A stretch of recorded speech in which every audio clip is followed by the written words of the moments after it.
Hello everyone, मैं विष्णुकांत शुक्ला एक बार फिर से आप सबके सामने उपस्थित हूँ अपने YouTube channel BKS chemistry Gonda में। हम सब लोग पिछले वीडियो में उत्प्रेरण के विषय में हम सब ने पढ़ा था और वहाँ पर हमने भौतिक व्यवस्था के आधार पर उत्प्रेरण को दो भागों में डिवाइड किया था। एक समांगी उत्प्रेरण था और दूसरा विषमांगी उत्प्रेरण था। समांगी उत्प्रेरण को भी देखा था और विषमांगी उत्प्रेरण को देखा था। आज हम सब लोग उत्प्रेरक की कार्यविधि के आधार पर उत्प्रेरक को वर्गीकृत करेंगे। इसमें सबसे पहले शुरुआत करेंगे कि उत्प्रेरक की कार्यविधि के आधार पर जो उत्प्रेरण होता है मुख्यतः निम्न प्रकार का होता है। मैंने यहाँ पर लिख रखा है, उत्प्रेरक की कार्यविधि के आधार पर उत्प्रेरण निम्नलिखित प्रकार के होते हैं। इसमें पहला आपको मिलेगा धनात्मक उत्प्रेरण, दूसरा मिलेगा ऋणात्मक उत्प्रेरण जिसको नेगेटिव कैटालिसिस भी बोलते हैं, तीसरा है स्व उत्प्रेरण ऑटो कैटालिसिस और चौथा है प्रेरित उत्प्रेरण इंड्यूस्ड कैटालिसिस।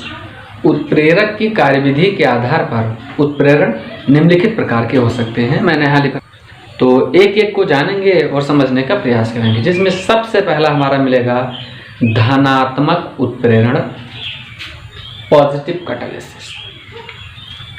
किसी रासायनिक अपक्रिया में प्रयुक्त वह बाह्य पदार्थ जो रासायनिक अपक्रिया की दर में वृद्धि कर दे तो इस घटना को धनात्मक उत्प्रेरण कहेंगे, जबकि वह पदार्थ जिसकी उपस्थिति में रासायनिक अपक्रिया की दर बढ़ जाती है धनात्मक उत्प्रेरक कहलाता है।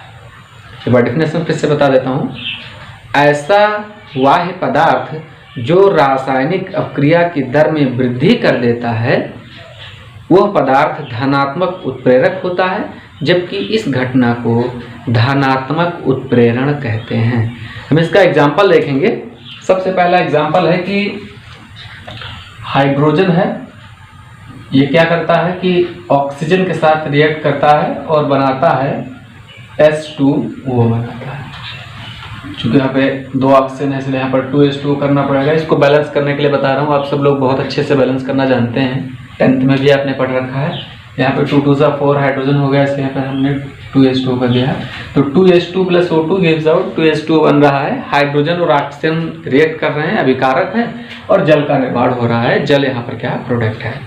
हम जानते हैं कि हाइड्रोजन और ऑक्सीजन क्रिया करके जल बना रहा है। ये जो हाइड्रोजन और ऑक्सीजन की क्रिया से जल बनने की जो दर है ये बहुत ही मंद होती है, बहुत ही स्लोली, लंबे समय के बाद जल का निर्माण होता है। बहुत ही धीरे धीरे होने वाली अपक्रिया है। लेकिन यही अपक्रिया यदि हम प्लैटिनम उत्प्रेरक की उपस्थिति में करें तो यह प्लैटिनम उत्प्रेरक क्या करेगा, अपनी उपस्थिति में इस रासायनिक अपक्रिया की दर में वृद्धि कर देगा। अर्थात हाइड्रोजन और ऑक्सीजन से रिएक्ट करके जो जल बनने की दर है उसमें ये वृद्धि कर देगा। तो यह घटना जो होगी धनात्मक उत्प्रेरण होगी और ये इस अपक्रिया में प्रयुक्त ये जो प्लैटिनम है यह धनात्मक उत्प्रेरक होगा। इसी तरह से एक और एग्जांपल हम देख सकते हैं, जैसे पोटेशियम क्लोरेट है KClO3। पोटेशियम क्लोराइड को जब हम गर्म करते हैं तो यह पोटेशियम क्लोराइड जो होता है पोटेशियम क्लोराइड और डाई ऑक्सीजन में टूटता है।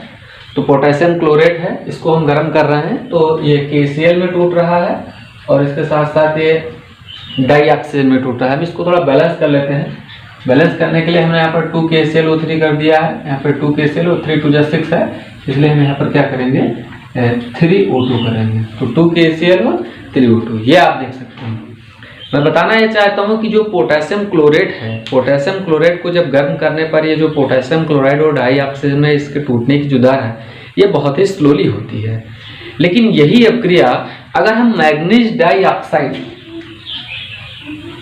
ये MnO2 जो है मैग्नीज डाइऑक्साइड की उपस्थिति में क्रिया कराएं इसकी, तो इस पोटेशियम क्लोराइड का जो विघटन है पोटेशियम क्लोराइड और डाइऑक्साइड में इसकी दर को वृद्धि कर देता है, इसकी दर को बढ़ा देता है, रासायनिक अपक्रिया की दर को। तो चूंकि ये MnO2 की उपस्थिति में रासायनिक अपक्रिया की दर बढ़ी है इसलिए MnO2 जो है धनात्मक उत्प्रेरक है, जबकि यह घटना जो है धनात्मक उत्प्रेरण है। इसी क्रम में एक बहुत ही चर्चित एग्जाम्पल हम जानते हैं, एक बहुत ही चर्चित एग्जाम्पल हमारा जो है हैबर विधि के द्वारा ये जो नाइट्रोजन है N2 और हाइड्रोजन के साथ क्रिया करता है H2 और बनाता है NH3 बनाता है। अमोनिया बनाता है। इसके साथ साथ 22.4 kcal एनर्जी जो है निकलती है। इसके बारे में बाद में डिस्कस करेंगे, ये हमारा यहाँ टॉपिक नहीं है। आप लोगों ने थर्मोडायनेमिक्स के विषय में इसको पढ़ा होगा, उष्मागतिकी के बारे में फर्स्ट में ही पढ़ लिया है। यहाँ जानना यह है कि नाइट्रोजन हाइड्रोजन के साथ रिएक्ट करता है और बनाता है अमोनिया। थोड़ा इसको पहले बैलेंस कर लिया जाए। तो 2 नाइट्रोजन यहाँ दिखाई दे रहा है, तो 2 नाइट्रोजन 3 2 6 हाइड्रोजन है। यहाँ पर हमको क्या करना पड़ेगा, 3H2 करना पड़ेगा। तो हमने लिख दिया N2 + 3H2 और अमोनिया बना रहा है। देखिए नाइट्रोजन और हाइड्रोजन से रिएक्शन के फलस्वरूप जो अमोनिया बनने की दर है ये बहुत ही स्लो होता है, लेकिन यदि यही क्रिया हम आयरन उत्प्रेरक की उपस्थिति में करें, Fe, तो Fe उत्प्रेरक की उपस्थिति में जब ये रासायनिक क्रिया करता है तो अमोनिया बनने की दर बढ़ जाती है। अर्थात यह Fe जो होता है आयरन अपनी उपस्थिति में इस रासायनिक अपक्रिया की दर में वृद्धि करता है। तो यह घटना धनात्मक उत्प्रेरण की होगी, जबकि ये जो आयरन होगा Fe ये अपनी उपस्थिति में अपक्रिया की दर में वृद्धि करता है, अतः ये Fe जो होगा आयरन ये धनात्मक उत्प्रेरक होगा। मित्रों यहाँ पर एक छोटी सी चीज़ और समझते चलना है आपको। यहाँ पे जो एक विशेष प्रकार का पदार्थ MO प्रयोग होता है मॉलिबेडनम। ये मॉलिबेडनम जो होता है एक वर्धक का कार्य करता है। ये आगे का टॉपिक है, हम इसके बारे में डिस्कस करेंगे। ये मॉलिबेडनम क्या करता है, वर्धक का कार्य करता है, हम बाद में डिस्कस करेंगे। वर्धक उत्प्रेरक की सक्रियता में वृद्धि करता है। तो नाइट्रोजन हाइड्रोजन के साथ रिएक्ट करके अमोनिया बना रहा है और इस अपक्रिया को उत्प्रेरित करने का काम कौन कर रहा है, आयरन कर रहा है Fe। तो यह धनात्मक उत्प्रेरण होगा, जबकि आयरन धनात्मक उत्प्रेरक होगा। तो जब किसी वाह्य पदार्थ की उपस्थिति में रासायनिक अपक्रिया की दर बढ़ जाती है तो इस घटना को धनात्मक उत्प्रेरण कहते हैं, जबकि जिस पदार्थ की उपस्थिति में अपक्रिया की दर बढ़ती है वो धनात्मक उत्प्रेरक कहलाता है।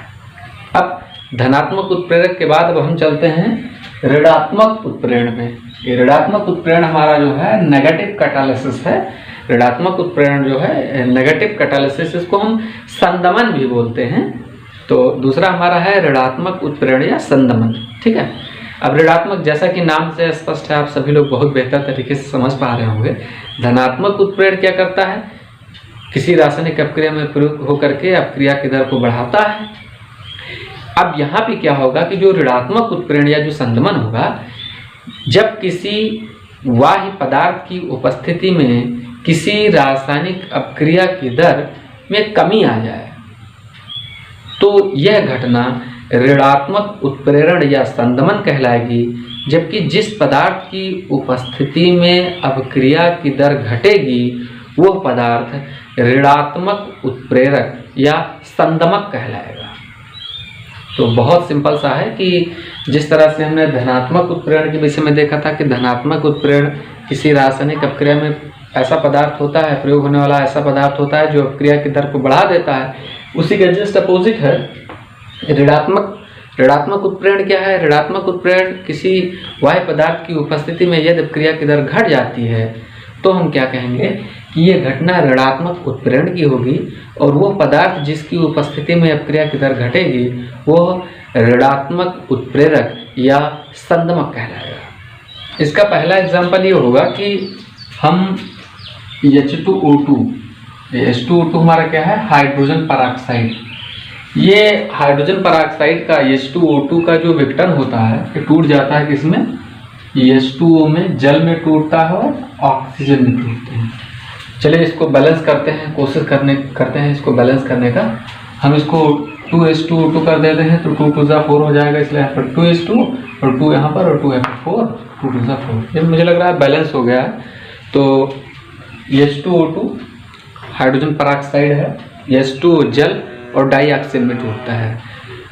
मित्रों जो ये जो H2O2 का हाइड्रोजन परऑक्साइड का जो विघटन है, ये विघटन जो है चलता रहता है, लेकिन यदि इसको ग्लिसरीन की उपस्थिति में इसका विघटन कराया जाए तो ये जो ग्लिसरीन है अपनी उपस्थिति में H2O2 के विघटन की दर को हाइड्रोजन परऑक्साइड के विघटन की दर को कम कर देता है।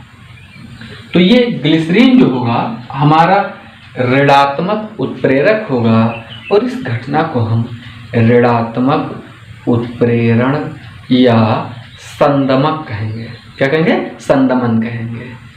पदार्थ होगा संदमक, यह घटना होगी संदमन की, यह घटना होगी ऋणात्मक उत्प्रेरण की, जबकि यह ग्लिसरीन जो होगा ऋणात्मक उत्प्रेरक होगा। एक बहुत ही चर्चित एग्जाम्पल आपको ऑर्गेनिक में भी देखने को मिलेगा, थोड़ा एक्सक्लूसिव, इसको ध्यान से समझें आप, कि जो क्लोरोफॉर्म होता है ये वायु और सूर्य के प्रकाश की उपस्थिति में इसका ये जो है ऑक्सीकृत होता है, और ऑक्सीकृत होकर के ये खतरनाक एक विषैली गैस फास्जीन कार्बोनिल क्लोराइड बनाती है और हाइड्रोक्लोरिक एसिड बनाती है, HCl बनाती है। इसका पहले एक एग्जाम्पल लिख लेते हैं कि जैसे जो हमारा CHCl3 ट्राइक्लोरोमेथेन बोले तो क्लोरोफॉर्म, ये डाई ऑक्सीजन O2 के साथ रिएक्ट करती है और बनाती है फास्जीन कार्बोनिल क्लोराइड बनाती है COCl2 और इसके साथ साथ HCl बनाती है। आप लोग थोड़ा बैलेंस करने का इसका प्रयास करें। बैलेंस कैसे करेंगे? बैलेंस के लिए हम यहाँ पर क्या कर रहे हैं, 2CHCl3 कर दे रहे हैं, यहाँ पर हमने 2COCl कर दिया है, 2 हाइड्रोजन यहाँ पर दिखाई दे रहा है, तो 2HCl होना चाहिए। मुझे लगता है संतुलित हो गया है, संतुलित नहीं भी है तो आप कर सकते हैं। तो यहाँ पे जो क्लोरोफॉर्म है, ट्राइक्लोरोमेथेन जो है, ये वायु के साथ रिएक्ट करता है ऑक्सीजन के साथ और कार्बोनिल क्लोराइड बनाता है, फास्जीन गैस बनाता है और हाइड्रोक्लोरिक एसिड बनाता है। अब जो क्लोरोफॉर्म ऑक्सीजन के साथ रिएक्ट करके जो फास्जीन बनाने की दर है, यदि यही अपक्रिया हम एथिल एल्कोहल की उपस्थिति में कराएं,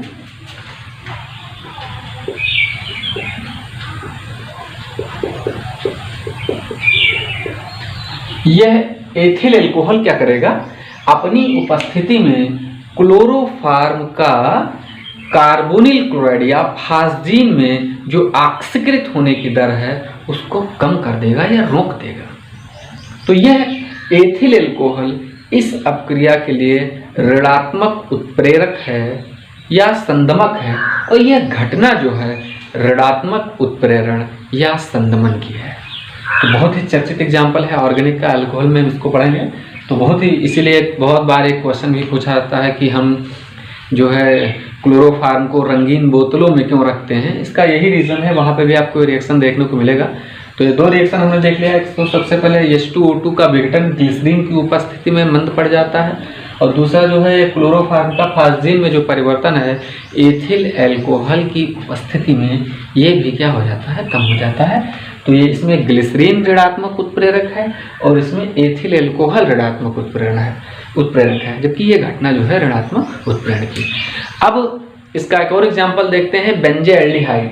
बेंजेल्डिहाइड हमारा क्या होता है, C6H5CHO। इसका जो है ऑक्सीकरण जो होता है, इसका ऑक्सीकरण में इसमें हम क्या करते हैं, हाफ O2 के साथ ये रिएक्ट करता है और हाफ O2 के साथ हाफ O2 जो है इसका ऑक्सीकरण करने के साथ साथ क्या बनाता है, बेंजोइक अम्ल बनाता है। बेंजोइक अम्ल हमारा क्या होता है, C6H5COOH। यहाँ पे मैंने एक एग्जांपल लिखा है कि बेंजेल्डिहाइड जो होता है हमारा C6H5CHO, ये क्या कर रहा है, बेंजोइक अम्ल में इसका ऑक्सीकरण हो रहा है, ठीक है ना, बेंजोइक अम्ल में इसका ऑक्सीकरण हो रहा है। हम क्या करते हैं कि डाइफेनिल एमीन की उपस्थिति में अगर यह क्रिया कराएं,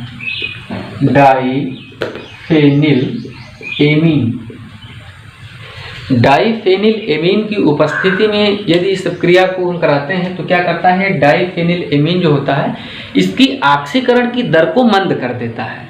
अब ऑक्सीकरण की दर को मंद कर देगा तो बेंजेल्डिहाइड का जो C6H5COOH बेंजोइक अम्ल में जो परिवर्तन हो रहा है इसकी दर धीरे धीरे घटने लगेगी। तो यह डाइफेनिल एमीन इस अपक्रिया के लिए ऋणात्मक उत्प्रेरक या संदमक होगा और यह घटना जो होगी ऋणात्मक उत्प्रेरण। अब हम तीसरे नंबर पर आते हैं स्व उत्प्रेरण। स्व उत्प्रेरण क्या है, ऑटो